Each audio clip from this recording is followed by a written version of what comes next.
일어나셔서 주기도문으로 찬양하시겠습니다.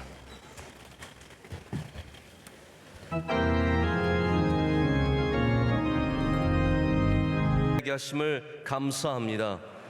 비가 오는 이 이른 아침에 많은 성도들이 하나님 일찍 일어나 주님께 나오긴 모든 것이 주님의 크신 은혜인 줄로 믿습니다. 이 시간이 하나님께 큰 영광의 시간이 되게 하여 주시오며 우리 모두에게는 하나님 위로와 주의 은혜가 가득한 시간이 되게 하여 주시옵소서. 하나님, 우리 어린 자녀들을 주님께 의탁합니다. 하나님, 예배 드릴 때, 말씀 드릴 때 지혜와 명철이 성장하게 하여 주시옵고, 이 모든 아이들이 믿음을 갖고 이 세상에서 주님이 주신 삶을 아름답게 살아가도록 은혜 내려 주시옵소서. 학교에서 잘 지내게 하시고 하나님, 배움의 터전에서 늘 성장하게 하여 주시오며, 교회 학교에서 선생님과 우리 귀한 교육자들의 말씀을 통해서 믿음으로 성장하는 은혜를 허락하여 주시옵소서.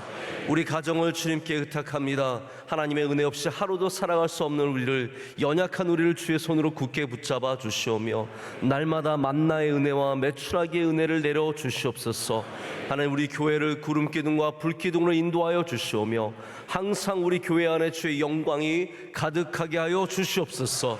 하나님, 우리 교회가 하고 있는 모든 일들을 주님께 맡깁니다. 선교의 모든 사역들 주님 친히 인도하여 주시옵소서. 모든 선교사님들을 지켜 보호하여 주시오며 선교제마다 또한 선교의 사역들마다 주의 뜻이 이루어지게 하여 주시옵소서. 하나님, 날마다 주의 말씀을 들고 세상으로 여러 연약한 곳으로 나가시는 원로 목사님을 주의 손으로 붙잡아 주시오며 비전 선교가 하나님 많은 열매를 맺을 수 있도록 주님 은혜를 더하여 주시옵소서. 오늘 예배 가운데 주님 역사하여 주셔서 간증을 통해서 큰 은혜 받게 하여 주시오며 또한 주의 영광이 비춰지게 하여 주시옵소서. 예배의 처음부터 끝까지 오직 주님만 홀로 영광 받아주시며 오늘도 우리와 함께 하시며 은혜 주시기를 기뻐하시는 예수 그리스도의 이름으로 간절히 기도드립니다. 아멘. 자리에 앉으시겠습니다. 오늘 간증 들으시는 가정은 곽주혁 집사님, 노영서 집사님 가정입니다. 두 아이들이 있습니다. 여름이와 지음이 있고요. 우리 집사님 간증 들은 후에 또 찬양으로 주님께 영광 올려드리시겠습니다. 찬양은 우리 양가 부모님들도 나오셔서 하시나요? 네, 우리 양가 부모님들이 다 장로님이십니다. 우리 노서구 은퇴 장로님, 양인자 원사님, 또 우리 곽 집사님 부모님은 우리 곽인한 장로님, 한혜영 원사님, 이렇게 해서 찬양도 하나님께 올려드리겠습니다.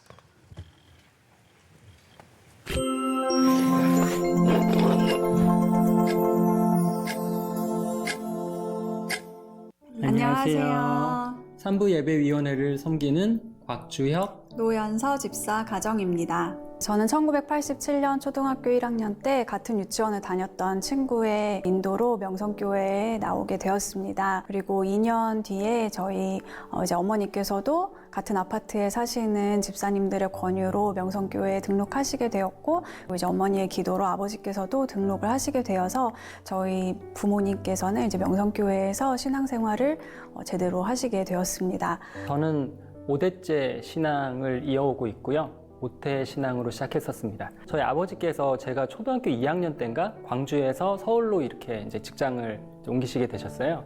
그때 자연스럽게 서울로 왔는데 강동구로 온 거죠. 그 당시에 구역장님께서 저희 가정을 명성교회로 데리고 오셔서 저희가 명성교회를 나가게 되었습니다. 청년부 때 임원단이 된 첫 해에 제가 어릴 때부터 가지고 있었던 교사의 꿈을 이루게 되었습니다. 그래서 한영외고에서 11년 동안 국어교사로 재직을 하게 되었는데요. 아이들이 가정 환경이 좀 좋은 편에 속해요. 그런데 저는 소외된 아이들에게 보탬이 되었으면 좋겠다, 이런 마음을 항상 가지고 있었어서 하나님께 기도를 했던 것 같아요. 그러다가 정말 생각지도 못하게 하나님께서 저를 EBS 강사로 정말 이렇게 끌어다가 앉히는 그런 사건이 있었어요. EBS는 무료 강의라서 가정 환경이 어려워서 사교육을 받기 힘들거나 아니면 이제 좀 지방에 있어서 학원이나 이런 곳에 접근하기 어려운 이런 친구들에게 굉장히 큰 보탬이 되는 그런 강의예요. 하나님께서 저에게 허락해 주신 그런 기회였다고 생각을 하고 또 감사하는 마음으로 잘 감당할 수 있었습니다. 저는 청년부 때 영어 예배부를 나갔었거든요. 그 원로 목사님께서 오시면 비전을 품으세요, 세계를 품으세요 이런 말씀을 많이 해주셨어요.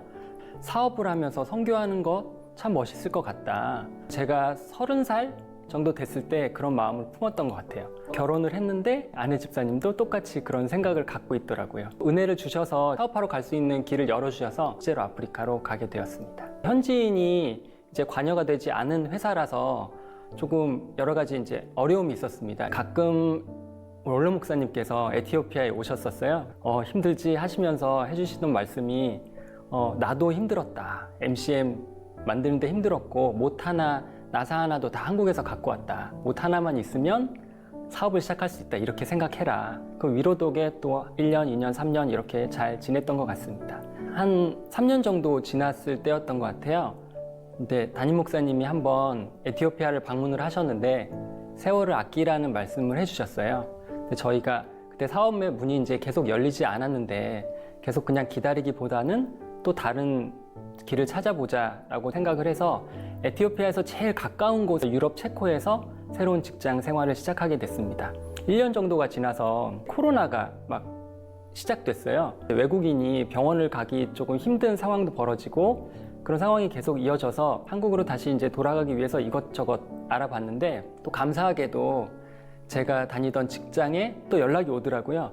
해외 이곳저곳을 돌아다닌 경력을 다 인정받고 다시 원래 있었던 곳으로 잘 돌아와서 지금은 재미있게 그 회사를 다시 잘 다니고 있습니다. 저희가 한국에 돌아오고 나서 올해부터는 하나님 은혜로 산부예배위원회에서 실내 안내로 섬기게 되었어요. 문 앞에서 주보를 나눠드리는 간단한 일이다. 이렇게만 생각을 했는데 성도님들을 가장 가까이에서 볼 수 있는 그런 자리였더라고요. 그 모습이 그렇게 은혜가 되고 저에게 기쁨을 줄 거라고는 저는 상상도 하지 못했어요. 제가 1월부터 봉사를 했는데 1월, 2월, 3월, 4월 이렇게 시간이 지나면서 점점 1층 예배당 문이 닫히는 시간이 당겨지는 거예요. 예배가 회복되는 그러한 모습을 체감을 하게 되는 것, 그게 정말 저에게 너무나 이 안내를 하면서 하나님께서 주시는 큰 은혜였고 큰 위로가 되었습니다. 네, 저희 가정의 신앙의 키워드는 예비하심입니다.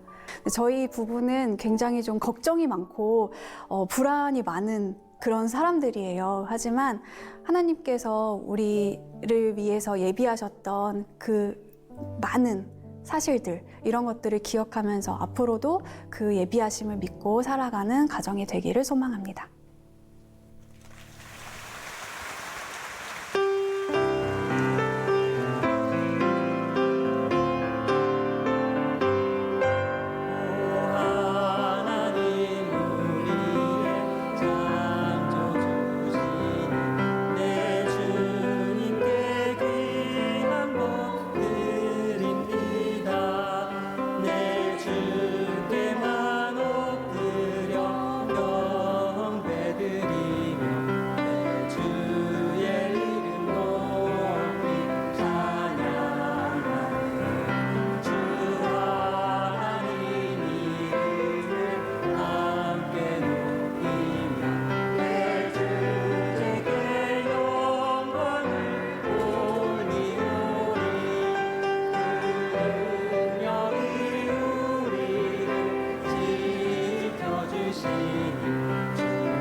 네, 믿음의 귀한 본이 되는 가정의 간증과 찬양 하나님께서 기뻐 받으신 줄로 믿습니다. 제가 좀 여기 가정을 설명을 안 하고 넘어갈 수가 없는데요. 이미 뭐 간증으로도 많은 얘기가 나왔지만 정말 교회 사랑하고 또 하나님이 주시는 사명들 잘 감당하시는 가정입니다. 양가 부모님들께서 다 우리 장로님이신데 노석호 장로님은 국세청에서 오랫동안 아주 귀한 자리에서 섬기시면서 저희 교회 재정이 얼마나 건강한지를 늘 함께 살펴주셔서 저희 교회가 건강한 재정으로 또 성장하는 데 굉장히 큰 도움과 지금까지도 많은 일들을 감당하시는 가정이고요.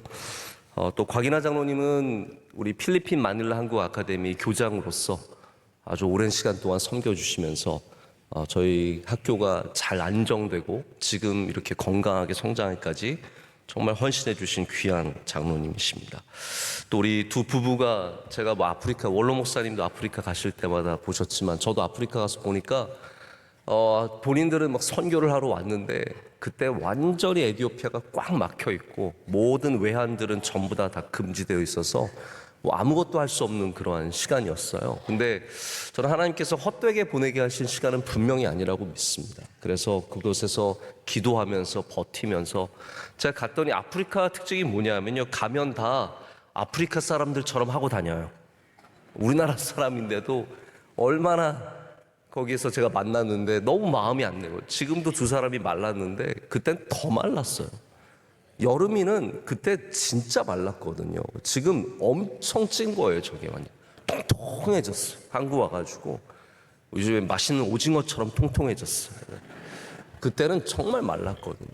그런데 거기서 이 믿음으로 잘 버티고 또 시간을 잘 보내고 한국으로 돌아와서 우리 교회 이렇게 다시 귀한 역할 감당하는 것이 얼마나 감사한지 모릅니다.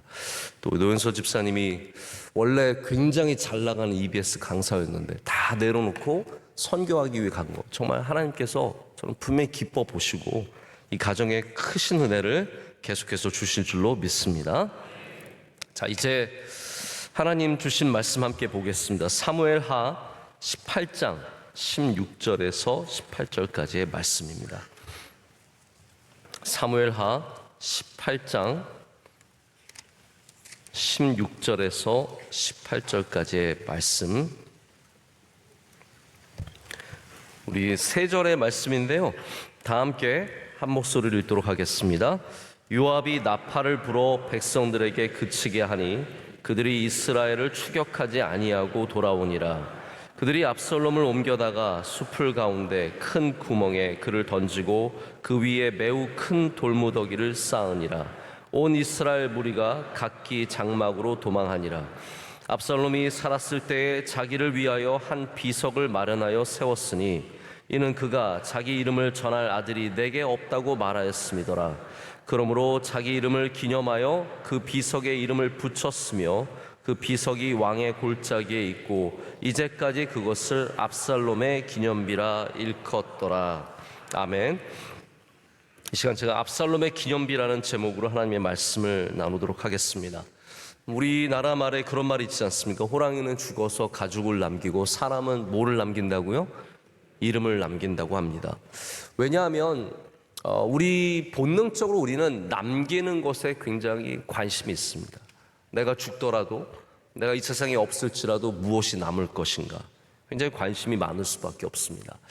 혹시 이기적 유전자라는 책을 보신 적이 있으십니까? 리처드 도킨스라고 하는 세계적인 학자이지만 동시에 우리 그리스도인에게는 어떻게 보면 적과 같은 존재죠. 무신론자로서 항상 이 신과 비신, 무신과 신, 우리 기독교와 가장 토론을 많이 하고 기독교를 가장 많이 공격하는 사람 중에 한 명이 리처드 도킨스인데, 이 이기적 유전자라는 책은 1971년인가 발간이 되어서 지금까지도 아주 큰 영향력을 갖고 있는 책입니다.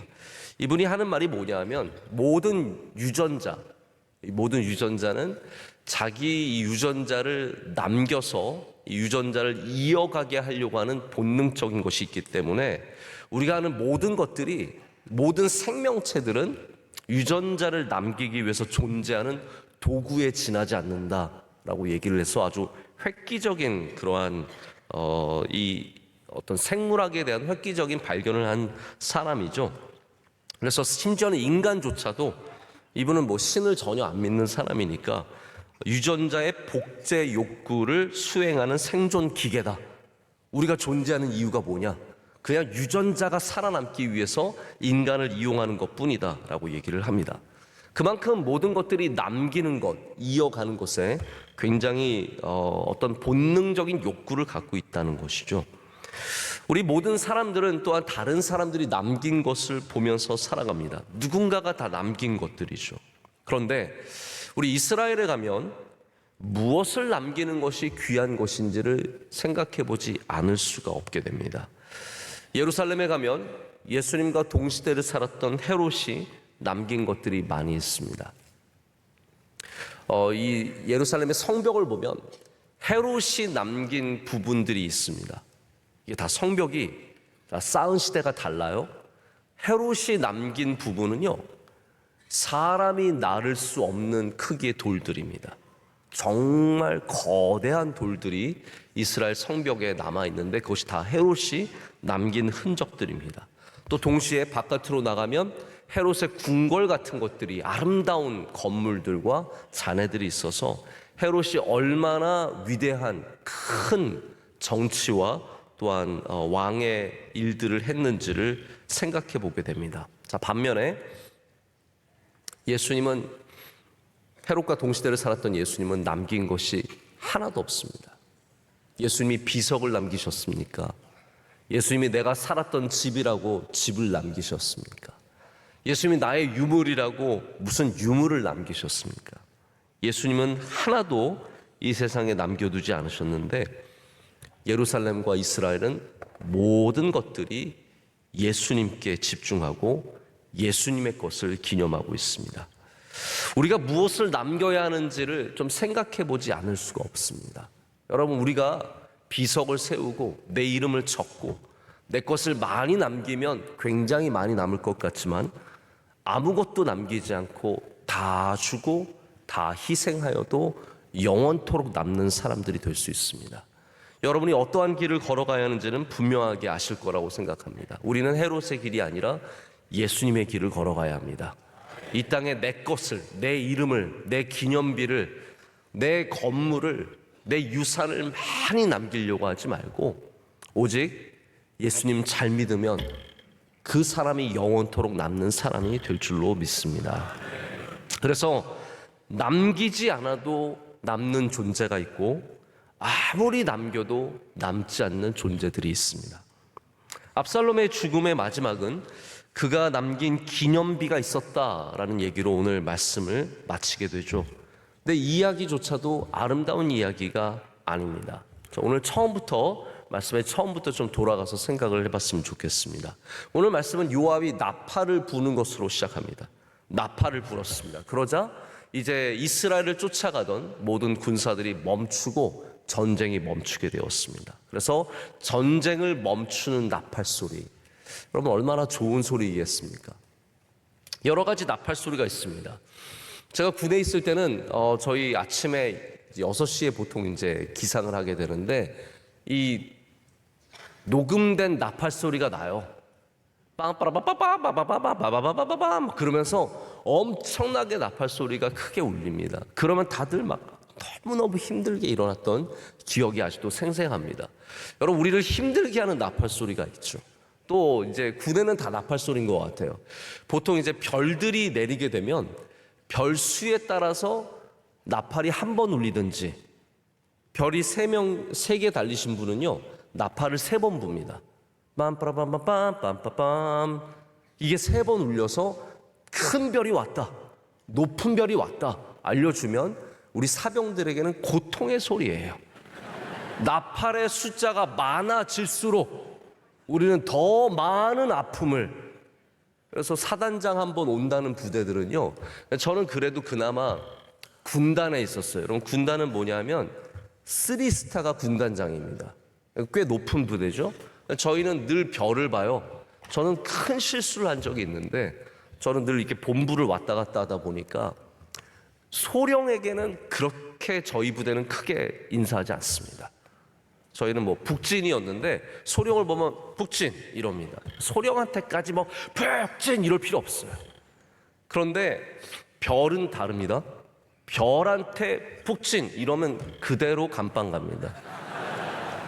왜냐하면 별은 중요한 분들이에요. 그래도 별을 보면 푸진 확실하게 인사를 해드려야 합니다. 근데 저희 부대는 별이 여럿이 있어요.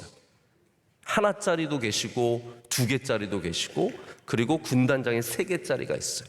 군단장은 누구나 알아보죠. 근데 저희는 소령이 하도 많으니까 중령도 많고 대령도 많고, 제가 한 번은 가는데 소령 한 명이 저 걸어가고 있더라고요. 그래서 제가 북진! 그러고 지나갔어요.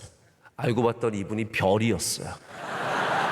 아니, 저는 멀리서 보니까 이게 별이나 그 무궁화나 너무 비슷하게, 무궁화 아닌가요? 또 그거랑 너무 비슷하게 보이는 거예요. 그래서 저 그날 감방 갈 뻔했습니다. 많은 분들이 말려주셔서 제가 다행히 안 갔는데, 이게 나팔이 그래서 부대에서 울릴 때 다들 긴장하게 되거든요. 근데 여러분, 우리 삶에 긴장하게 하는 나팔도 있지만 이제 전쟁이 끝났다는 나팔도 있습니다. 우리 명성교회는 좋은 나팔을 부는 교회가 되어야 합니다. 이 세상의 전쟁 속에서, 이 세상의 다툼 속에서 이제 평화가 왔다는 나팔을 부는 교회가 되는 것, 이것이 얼마나 귀한 사명이며 우리에게 주신 아름다운 일인지 모릅니다. 우리 교회는 끊임없이 평화의 나팔을 부는 교회, 할렐루야. 늘 찬양이 불려지고 주님의 말씀이 선포되고 전쟁이 끝나는 나팔 소리가 가득한 교회가 되기를 간절히 소망합니다. 이 전쟁이 얼마나 아픈 전쟁입니까? 아들이 아버지를 죽이기 위해서 출전한 전쟁입니다. 그런데 그 전쟁에서 결국은 아들이 죽었습니다. 여러분, 슬픈 전쟁입니다. 일반 사람들의 피해도 컸습니다. 말씀 조금 위로 올라가면 2만 명이 죽었다라고 얘기하고 있습니다. 다윗의 군대는 굉장히 숙련된 군대였습니다. 당시 젊다라는 것은 우리 이 시대가 갖고 있는 젊다와 전혀 다른 의미입니다. 지금 이 시대는 젊다라는 것이 새롭다는 의미도 있을 수 있고, 더 새로운 것을 많이 안다라는 그러한 의미도 될 수 있어요. 그러나 여러분, 3,000년 전에 젊다는 것은 아무것도 모른다는 말입니다. 3,000년 전은 100년 전이나 100년 후나 똑같은 시대를 살아가는 사람들이에요. 뭐 새로운 것이 없어요. 다 거기서 거기에요. 그렇기 때문에 나이를 먹었다는 것은 지혜를 갖고 있다는 뜻이고, 젊은이들과 비교할 수 없는 지혜가 있다는 뜻입니다. 그래서 요압이 이 압살롬을 죽일 때, 압살롬은 정말 아무것도 모르는 왕으로서 죽게 되는 것이죠. 반대로 다윗의 군대는 지혜로웠습니다. 그래서 다윗이 베테랑이잖아요. 여러분, 우리 요즘에도 이 숙련된 사람을 베테랑이라고 부르지 않습니까? 많이 경험한 사람. 이 베테랑의 또 다른 용어가 바로 군인이잖아요. 전쟁에 많이 참여한 군인들. 그런 사람들을 베테랑으로 부르기 때문에 다윗의 군대는 베테랑이었고, 이 압살롬의 군대는 아무것도 모르는 오합지졸이었어요. 한마디로 말하자면. 그러니까 다윗의 군대가 딱 세 부대로 나눠져서 옆에서 치니까 이 압살롬의 부대는 완전히 전멸하다시피 망하고 만 것입니다. 그리고 그 자리에서 압살롬도 도망가다시피 산을 가다가 상수리 나무에 매달렸고 결국은 요압에게 죽임을 당했습니다. 근데 요압이 압살롬을 죽이고 나자 바로 나팔을 불었죠. 이제 다 전쟁이 끝났다는 그러한 소식이었습니다. 사정없이 원투펀치를 날리고 쓰러뜨리고 발로 차고 목을 조르던 종합 격투기 선수들도 종이 울리면 아무 일도 없었던 것처럼 멈춥니다. 모든 싸움은 페어 플레이가 되어야 하는데, 정당한 싸움이 되어야 하는데, 그 싸움의 정당한 것을 외치는 것이 바로 나팔 소리입니다. 종이 울렸는데 공격한다? 그거는 굉장히 유치한 선수예요. 가끔씩 보면은 흥분한 선수들이 막 싸우다가 종이 울렸는데도 펀치를 날리고 발로 차고 이런 선수들이 있거든요. 그거는 막대 먹은 선수들이 그렇게 하는 것이지, 좋은 선수들은 딱 종이 울리면 멈춥니다. 자, 다윗의 부대는 아주 좋은 부대입니다. 왜 그렇습니까? 나팔을 불자 더 이상 이스라엘을 쫓아가지 않습니다. 딱 전쟁이 끝나는 나팔 소리가 불리자마자 다윗의 군대는 다 멈췄습니다. 쫓아가는 것을 멈췄습니다. 사실 도망치는 사람들도 이스라엘 사람들이고 쫓고 있는 사람들도 이스라엘 사람들인데, 이것이 바로 다윗의 부대가 갖고 있는 품격입니다. 여러분, 우리 그리스도인이 된다는 것은 믿음의 품격을 갖는 것이거든요. 할렐루야. 우리가 믿음의 품격을 갖는다는 것은 나팔이 울릴 때 우리가 이기고 있어도 우리의 무기를 내려놓을 수 있는 자세입니다. 내가 힘이 조금 더 세다고 해서 끝까지 몰아붙여서 생명줄을 끊어버리는 그런 것은 굉장히 못돼 먹은 사람들이 하는 일입니다. 하나님께서 이 정도까지라고 말씀하시면 우리는 거기서 우리의 무기와 우리의 악의들과 우리의 분노를 내려놓을 수 있어야 합니다. 여러분, 전쟁이라고 하는 것이 얼마나 사람을 극한 상황까지 몰아가겠습니까? 사람들과 목숨을 걸고 창을 겨누고 있고 칼로 싸우고 있으면 여러분, 남자들은 아드레날린이요 폭발합니다. 폭발합니다. 제가 가끔 농구할 때도 여러분 아드레날린이 나오는 거 아세요? 이게 우리는 전투예요. 전투거든요. 그래서 하다 보면은 우리 목사들끼리인데도 이게 아드레날린이 폭발해서요 서로가 막 부딪힐 때가 있어요. 목사님, 제가 이름 될까요? 네. 목사님들끼리 막 이러는 경우가 있어요. 그때 말릴 때 듣는 사람이 있고요, 말릴 때 안 듣는 사람이 있어요. 나팔을 불 때, 저는 나팔을 부는 사람이에요. 제가 담임 목사인데 제가 막 그럴 수는 없잖아요. 제가 지지난주에도 옆구리에 엄청 세게 맞았어요. 제가 보니까 금이 간 것 같아요. 요즘에 아직도 숨쉬기가 쉽지 않습니다. 저를 금가게 한 사람이 있어요. 밤마다 그 사람을 생각하며 잠에 듭니다. 힘들어 이렇게. 근데 아드레날린이 여러분 이게 진짜 무서운 겁니다. 사람을 흥분하게 하고 자기가 갖고 있는 평소에 그게 아니라 정말 그 안 보이는 모든 것들이 나오거든요. 말리면 멈출 줄 알아야 돼요. 그게 지혜로운 사람입니다. 사람들이 아드레날린이 올라오고 흥분하고 극도로 흥분한 상태가 되었을 때 대부분은 멈출 수가 없습니다. 싸웁니다. 계속해서 펀치를 날립니다. 그러나 하나님의 부대는 나팔이 불리면 멈출 줄 알아야 합니다. 하나님의 부대는 하나님이 말리실 때 내려놓을 줄 알아야 합니다. 다윗의 부대가 여러분 얼마나 멋집니까? 이 전쟁에 지금 아드레날린이 극에 달아있는 상황에서 요압이 나팔을 불자 모든 사람들이 추격하던 것을 멈추고 돌아옵니다. 이게 그리스도인입니다. 할렐루야. 그리스도인은 멈출 줄 아는 사람들, 그리스도인은 내려놓을 줄 아는 사람들. 나팔 소리에 우리가 하나님 앞에 멈출 줄 알 때 그 사람들이 하나님의 뜻을 이루고 하나님의 역사를 이루게 될 줄로 믿습니다. 이 나팔 소리가 멈춰지고 그래서 전쟁은 멈춰지고 사람들은 압살롬의 시신을 처리합니다. 구덩이에 던지고 그 위에 큰 돌을 쌓습니다. 그리고 나서 이제 성경은 압살롬의 유일하게 남은 비석을 얘기하고 있습니다. 인류의 역사에 여러분 비석이 참 많이 있습니다. 우리 모든 사람, 아까도 말씀드렸습니다. 사람들은 남기는 존재예요. 무엇인가를 남기기 원합니다. 그래서 이스라엘에도 하나님께서 남기라고 말씀하셨어요. 뭘 남깁니까? 길갈에 비석을 세우고 에베네셀의 비석을 세우고 항상 이렇게 비석을 세우는 거예요. 기념하는 거죠. 우리나라에도 광개토왕비 있지 않습니까? 저 만주에 있는 지금은 중국에 있는 광개토왕비, 그 아들인 장수왕이 아버지의 그 업적을 기리기 위해서 멋지게 세운 귀한 비석입니다. 다 남기는 것이죠. 그런데 여기 비극적으로 남아있는 압살롬의 비석이 있습니다.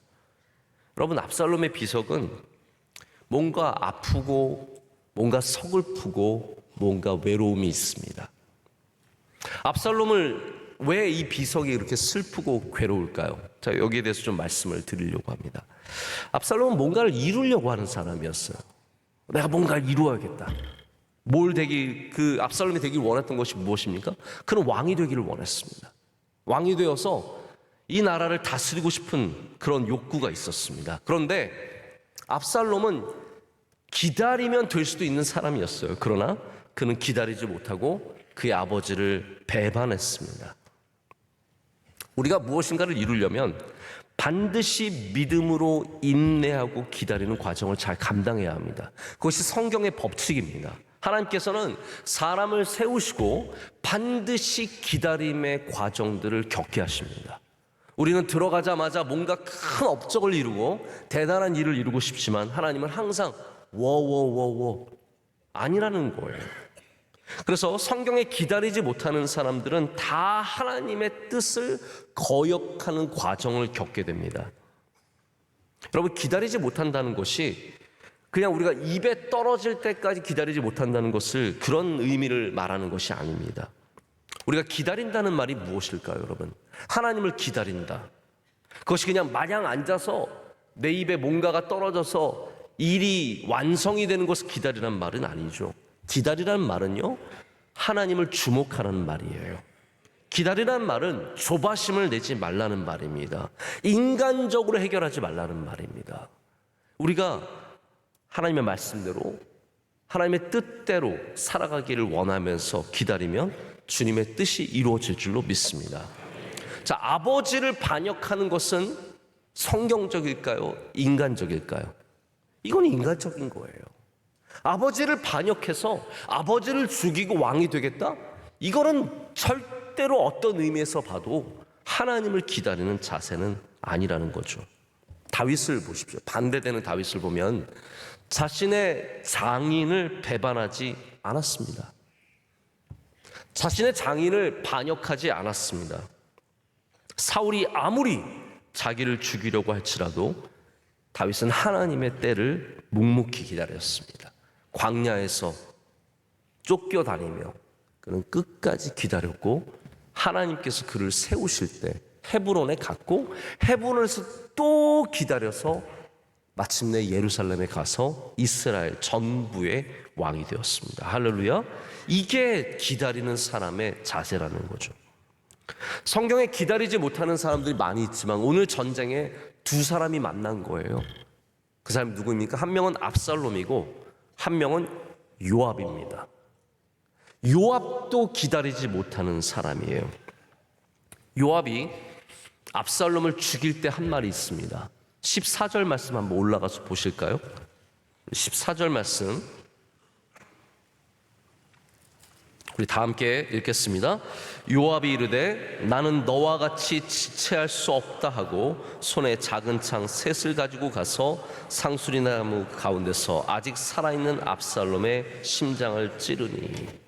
자, 여기 나는 너와 같이 지체할 수 없다라고 말합니다. 왜냐하면 여기 처음에 압살롬을 발견한 사람이 요압에게 이르고 나서 이거 안 됩니다. 이거 다윗 왕에게 말해야 되고 이거 절대로 다윗 왕이 내 아들 너그럽게 봐달라고 했기 때문에 나는 은 1000개를 줘도 난 압살롬 죽일 수 없습니다 라고 한 거예요. 근데 요압이 뭐라고 말합니까? 나는 너와 같이 지체할 수 없다라고 말합니다. 그 말은 다시 말해서 나는 기다릴 수 없다라는 말입니다. 나는 기다릴 수 없다. 그게 누구입니까? 압살롬이었고 그것이 요압이었습니다. 그래서 요압이 굉장히 훌륭한 장수이고 다윗을 위해서 목숨을 내놓는 장수이지만 요압은 굉장히 위험한 인물인 거예요. 왜냐하면 기다릴 수 없는 사람, 지체할 수 없는 사람이기 때문입니다. 여러분, 우리가 하나님 앞에서 지체할 수 있는 사람들이 되어야 합니다. 오늘 간증한 집사님 가정도 에티오피아에서 3년 동안이나 아무것도 못했어요. 제가 이야기를 다 알죠. 처음에 가서 거기서 여러 가지 사업의 아이템들을 가져가서 이 나라를 좋게 하는 사업을 가져가서 하려고 했는데 아무것도 못했습니다. 제가 오늘 간증한 내용은요, 이분들의 이야기의 10분의 1밖에 못했어요. 간증문은 빼곡히 적혀 있어요. 국어 선생님이라서 얼마나 열심히 적었는지 몰라요. 우리 곽 집사님도 한국에서 제일 큰 좋은 기업 다니다가 다 내려놓고 간 거예요. 아무것도 안 됐어요. 근데 여러분, 거기서 많은 지체함이 있었지만 거기에 하나님의 은혜가 있었습니다. 다시 돌아오게 된 것도, 다시 여기서 시작하게 된 것도 다 하나님을 기다릴 수 있는 사람들이 누리는 복이라는 것이죠. 그런데 압살롬은, 또 요압은 지체할 수가 없었다라는 것이죠. 그래서 결국 요압이 압살롬을 죽이지만, 또 그 안에 하나님의 뜻이 있을 수 있지만, 이 두 사람 다 하나님께 쓰임받지 못하는 사람들의 이야기입니다. 자, 압살롬이 무엇인가를 되기를 원했던 사람이었던 것을 말씀을 드렸고요. 두 번째는 압살롬은 무엇인가를 남기기를 원하는 사람이었습니다. 이스라엘은 원래 자기의 이름을 아들에게 줌으로써, 그래서 아버지의 이름이 영원토록 기억이 되는 것입니다. 자신의 업적을 남겨서 기념하였습니다. 근데 오늘 말씀을 보면 압살롬이 아들이 없었대요. 자, 성경을 좀 아시는 분들은 압살롬이 아들이 있었습니까? 없었습니까? 있었습니다. 우리 14장 27절을 가보면 압살롬이 아들이 3명이었고, 그리고 딸도 있었는데 딸의 이름이 다말이었다고 합니다. 다말이 누구입니까? 바로 그가 아꼈던 누이 이름 따서 다말이라고 지었어요. 압살롬에게 아들이 3명 있었는데 왜 여기는 압살롬의 아들이 없다고 말할까요? 우리가 예측해 볼 수 있는데 그 모든 아들들이 일찍 죽었다는 것이죠. 압살롬은 더 이상 자신의 이름을 남겨줄 아들이 없었습니다. 그래서 그는 비석이라도 남기기 위해서 이 왕의 골짜기, 바로 기드론 골짜기에 자기의 비석을 세웠습니다. 무엇이라도 남기고 싶었다는 거죠. 근데 여러분, 압살롬은 그것을 하나님께 구하기보다는 내 손으로 다 이루고자 했던 사람입니다. 그의 기념비는 결과적으로 가장 슬프고 아픈 기념비가 되었습니다. 지금도 이 말씀에 보면은 기드론 골짜기에, 왕의 골짜기에 기념비가 있다고 하는데, 이 기념비는 역사적으로는 사라졌었습니다. 그러나 근대에 와서 성경에 압살롬의 기념비가 있으니까, 여러분 이거 성지 여행 가면은 찾아볼 거 아니에요. 그래서 이스라엘에서 나중에 압살롬의 기념비를 따로 세웁니다. 와서 구경하라고. 그래서 여러분 만약에 성지 순례 갔는데 누가 이거 압살롬의 기념비라고 하면 저 가짜구나라는 걸 아셔야 돼요. 진짜가 아닙니다. 나중에 세운 거예요. 그럼 우리의 모든 삶의 길 속에서 우리가 가고자 하는 길이 다 허락되는 건 아닙니다. 여러분, 내게 하나님께서 허락하시는 길이 있고 때로는 하나님께서 스탑하시는 길이 있습니다. 압살롬이 왕이 아니라 다른 것이 되었다면 그가 충만한 삶을 살지 못했을까요? 저는 그렇게 생각하지 않습니다. 여러분, 꼭 왕이 되어야만 풍성한 삶을 삽니까? 꼭 뭐가 되어야만 귀한 삶을 삽니까? 그렇지는 않잖아요. 우리가 어떤 삶도 귀하게 만들어갈 수 있지 않겠습니까? 뭘 해도 하나님께서 함께 하시면 복된 삶이 되지 않겠습니까? 근데 많은 사람들이 내가 되고자 하는 것이 있으면 거기에 스탑 사인이 있어도 그냥 지나가는 거예요. 하나님이 들어가지 말라고 했는데도 거기 들어가고, 하지 말라고 하셔도 그냥 들어가는 거예요. 제가 이 이야기 하나만 말씀을 드리고 말씀을 맺겠습니다. 제가 예전에 한 7, 8년 전인가요? 아주 오래전에 미국의 오레곤에 있는 포틀랜드라고 하는 도시에 갔습니다. 근데 제가 그 포틀랜드가 아름답다는 얘기만 듣고, 제가 아는 목사님이 있어서 목사님을 만나기 위해서 중간에 들린 곳이에요. 근데 여러분, 포틀랜드는 정말 아름다운데 날짜를 잘 골라야 돼요. 여기는 봄이나 여름에 가면 진짜 아름다운데요, 겨울에 가면 여기처럼 안 좋은 곳이 없어요. 저는 모르고 겨울에 간 거예요.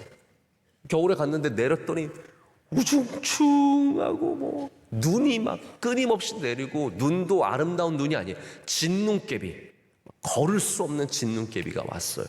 내려가지고 목사님을 만났는데 목사님이 목사님 오늘 날씨는 별로 안 좋지만 우리 이 지역에 굉장히 유명한 곳이 있으니까 한번 같이 갑시다. 가려고 가는데 도로가 다 막혀 있는 거예요. 그래서 그 목사님이랑 저랑 의기투합을 해서 우리 뚫고 가자. 내가 포틀랜드 또 올 수 있는 것도 아닌데 뚫고 가자. 그래서 조금 가다가 우리 둘이 다시 의기투합해서 다시 돌아가자. 더 이상은 못 가겠다. 이거 갔다가는 죽을 수도 있겠다. 왜냐하면 뭐 도로가 엉망진창이고 갈 수도 없고 다 막아놓은 거예요. 그래서 저희가 돌아가서 이제 결국은 뭐 따뜻한 곳에 가서 밥 한 끼 먹고 이제 채워졌어요. 제가 호텔에 와서 생각해 보니까 안 가길 너무 잘한 거예요. 내가 만약 거기에 위험한데 그거 하나 보려고 갔다가 도로에 막 빠지고 위험한 일을 당하고 뭐 차가 전복되고 못 돌아오고 그러면 어떻게 되겠습니까? 여러분, 사람들이 가고 싶은 곳이 있고 기회가 이번밖에 없다고 생각할지라도 들어가지 말아야 할 곳은 들어가지 않는 것이 지혜라는 거죠. 압살롬은 하나님께서 스탑 사인을 세워놓은 곳을 다 부수고 들어가서 자신이 왕이 되고자 했지만 결국 그곳이 그가 묻히는 곳이 되었다는 거죠. 그의 기념비는 그래서 그가 잘한 것을 기념하는 것이 아니라 이렇게 살지 말라고 남겨둔 기념비가 되었다는 겁니다. 여러분, 우리는 압살롬을 통해서 꼭 알아야 할 것이 있습니다. 우리 인생의 모든 길들이 다 복된 길이 되는 것은 아니라는 거죠. 우리의 지나친 욕망이 우리를 삼킬 수 있고 우리가 잘못된 길을 걸어가면 다시는 돌아오지 못할 수 있다는 것을 분명히 알아야 할 줄로 믿습니다. 그래서 하나님께서 돌아가라고 한 그 길이 복된 길입니다. 너 여기 살아라고 한 곳이 거기가 복된 장소입니다. 우리는 압살롬의 기념비가 아니라 우리가 세워야 하는 기념비는 무엇입니까? 에베네셀의 기념비입니다. 할렐루야. 하나님께서 지금까지 우리와 함께 하셨다라는 것, 여기까지 하나님께서 인도해 주셨다라는 것, 그것이 무엇을 말합니까? 내 인생에 하나님께서 함께 하신다는 거죠. 여러분, 그것이 가장 복된 고백이 아니겠습니까? 여러분, 우리 명성교회가 에베네셀의 기념비가 되기를 원합니다. 여러분의 삶이 길갈의 기념비가 되시기를 축복합니다. 어느 누구도 압살롬의 기념비를 세우지 마시고 여러분의 삶 가운데 항상 믿음의 기념비를 세우시기를 축복합니다. 오늘 귀한 간증 통해서 하나님께서 우리에게 많은 도전과 은혜를 주셨습니다. 우리 곽주혁 집사님, 노현수 집사님 잘 돌아와서 우리 다시 교회에서 믿음 생활 잘하시고 선교 주셔서 정말 진심으로 감사를 드리고 우리 여름이와 지음이도 축복합니다. 또 이렇게 귀한 믿음의 가정을 세우신 우리 양가 장로님, 권사님 모두 다 진심으로 감사드리고 축복하며 크게 박수로 축복하겠습니다. 감사합니다.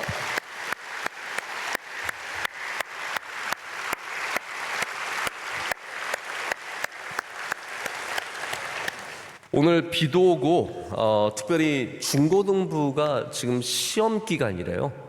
그래서 우리 아이들이 아마 이제 공부하느라고 밤을 새우고 못 온 아이들이 밤 안 새웠는데 못 왔다. 네, 그런 아이들은 없을 거라고 믿고 오늘 나온 우리 학생들은 진짜 귀한 학생들입니다. 찐 새벽파들. 우리 오늘 앞에 나와 있는 모든 아이들 크게 박수로 축복하겠습니다. 감사합니다.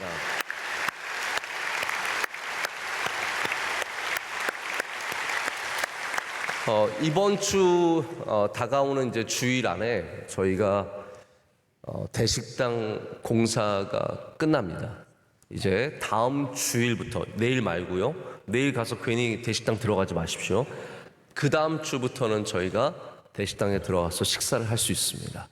얼마나 기쁘고 감사한 일인지 모릅니다. 수고해 주신 모든 분들 감사드리고 우리 다음 주 우리 감사 예배로 대식당을 열고 그리고 주일부터는 여러분 함께 식사를 할 수 있게 됩니다. 우리 마지막 남은 모든 일정들이 잘 맞춰질 수 있도록 기도해 주시기를 바라고요.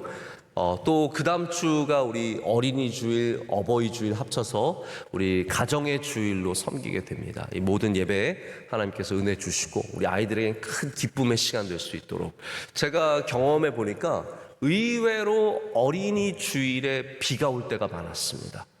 그래서 저희가 뭐 이렇게 많은 준비를 해도 아이들이 이렇게 풍성하게 누리지 못했던 적이 있는데 이번 우리 5월 7일 주일인 걸로 제가 알고 있는데 그때는 정말 화창한 날씨를 주셔서 우리 모두가 기쁨 가운데 예배 드리고 우리 즐거움을 얻을 수 있도록 여러분 기도를 많이 해주시기를 부탁을 드리고 우리 이 시간도 통성으로 기도하겠습니다. 기도하실 때 하나님 우리 모두에게 은혜를 풍성히 내려 주시옵소서. 주님과 동행하게 하여 주시옵소서.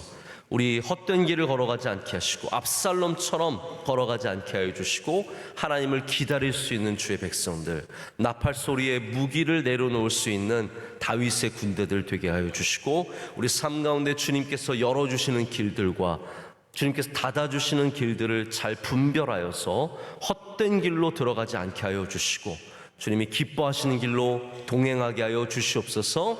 에베네셀의 비석이 세워지고 길갈의 비석이 세워지게 하여 주시옵소서. 우리 가정에 주님의 은혜가 풍성하게 하여 주시옵소서. 우리 다 기도 제목 놓고 두 손 높이 들고 주여 삼창하고 기도하겠습니다. 주여 주여 주여. 거룩하신 하나님 아버지, 오늘도 우리를 불러주시고 주님의 은혜 가운데 함께 하심을 감사합니다. 주님께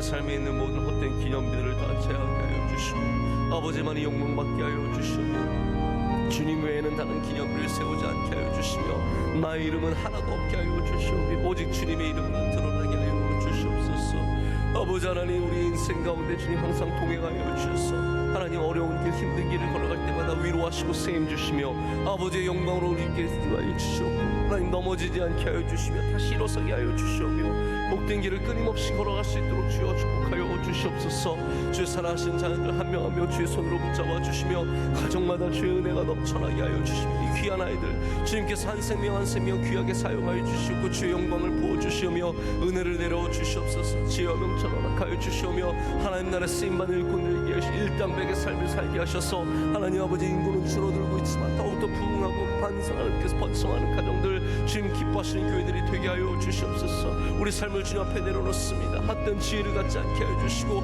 우리의 지혜와 지식들을 주님 앞에 내려놓게 하여 주시고 겸손하게 하셔서 아버지 주신 지혜로 살게 하여 주시며 믿음의 지혜로 이 길을 걸어가게 하여 주시옵소서. 하나님 우리 명성교회 위에 하나님 주의 복을 내려 주시옵소서. 식당 모습 끝까지 잘 감당하게 하여 주시오며 모든 일들마다 하나님께서 함께 하시며 기름 부어주시는 일들이 되게 하여 주시옵소서.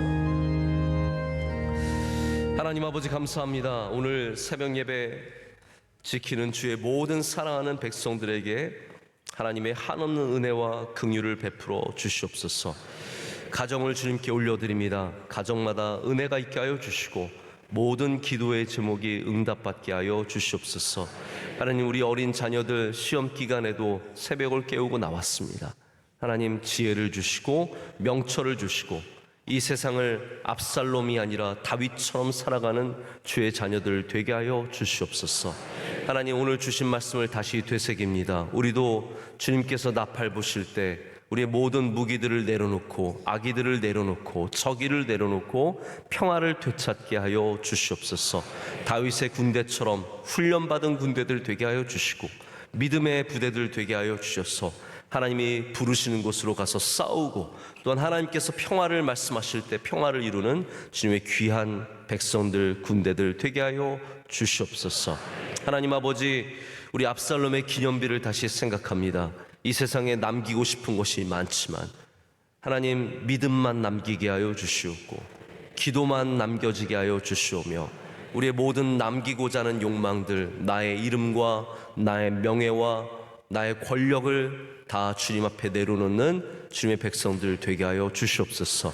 주님의 이름만 남게 하시고 주의 영광만 이 땅에 영원토록 남기게 하여 주시옵소서. 하나님 슬픔의 가정들, 아픔의 가정들 오늘 이 시간도 위로하여 주시며 세임 허락하여 주시오며 모든 기도의 제목 가운데 주님 응답하여 주실 줄로 믿습니다. 이 나라를 주님 굳게 세워 주시옵소서. 주의 손으로 붙잡아 주시고 여야 가운데 대통령에게 수많은 지도자들에게 주님 은혜를 내려 주시옵소서. 하나님 우리 명성교회도 주님 주신 사명을 잘 감당하게 하셔서 하나님 끊임없이 선교하게 하여 주시며 섬기게 하여 주시오며 주의 뜻을 이루는 교회가 되게 하여 주시옵소서. 오늘 간증하신 가정을 주님께 올려드립니다. 우리 곽지혁 집사님, 노현서 집사님, 먼 에티오피아에서 많은 수고와 선교의 사명을 감당하고 돌아왔습니다. 이제 한국에서 번성하게 하여 주시오며 하나님의 영광을 나타내는 가정이 되게 하여 주시옵소서. 양가에 사랑하시는 주님의 귀한 종의 가정에도 함께하여 주셔서 건강함의 은혜를 허락하여 주시오며 지속적으로 하나님의 나라와 교회를 잘 섬길 수 있도록 은혜 내려 주시옵소서. 귀하게 쓰임받는 가정이 될 줄로 믿습니다.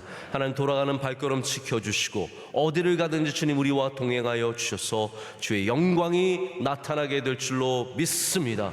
이 모든 것을 주님께 감사함으로 아뢰며 이제는 우리 주 예수 그리스도의 크신 은혜와 하나님 아버지의 영원하신 사랑과 성령님의 함께하심과 임재하심이 주의 말씀을 붙잡고 압살롬의 기념비가 아니라 에베네셀의 기념비로 주님께 나아가기를 원하는 주의 모든 사랑하는 백성들 가운데 이제로부터 영원토록 함께하시기를 간절히 축원하옵나이다. 아멘.